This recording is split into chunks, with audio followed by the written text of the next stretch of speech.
Morning everyone, it's Debbie, the shrink on your couch.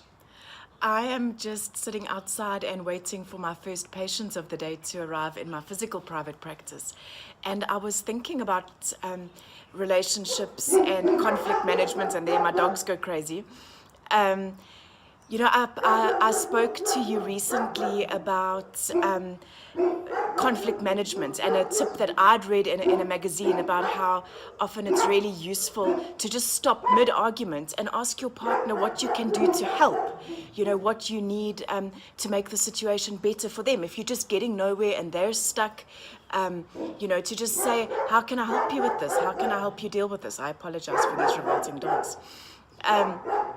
So that I chatted about a while ago, but I've been thinking recently, and I actually wrote this up into an article that I'm going to publish in the next few weeks. I usually write quite a long time before I publish, but about really being careful in an argument to understand that there are some things that you agree on, that no matter what you're fighting about, in all likelihood, there will be slivers of truths that you both concur on.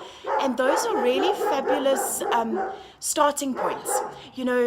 So sometimes when you're really in a heated fight, in a heated debate, it's super useful to stop and say, okay, so what are the things that we do agree on?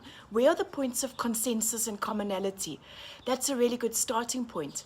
And in this article that I'm going to publish shortly, I actually spoke about how in my physical practice with couples, I almost feel like there's a moment where the sun comes out and the sky and the clouds part and things might actually be okay.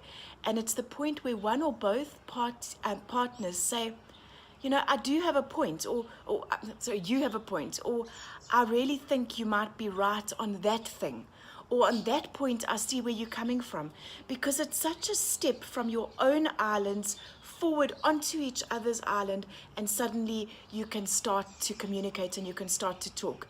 So I don't like long rambly videos, and I seem to be mastering them, but fact of the matter is that sometimes in an argument it's useful to just pause and say, how can I help you? What do you need?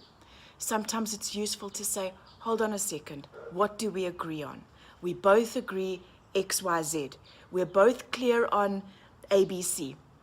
And sometimes that just brings about solidarity and union, and then you can get to the stuff that you disagree on and perhaps even start to understand better why you disagree.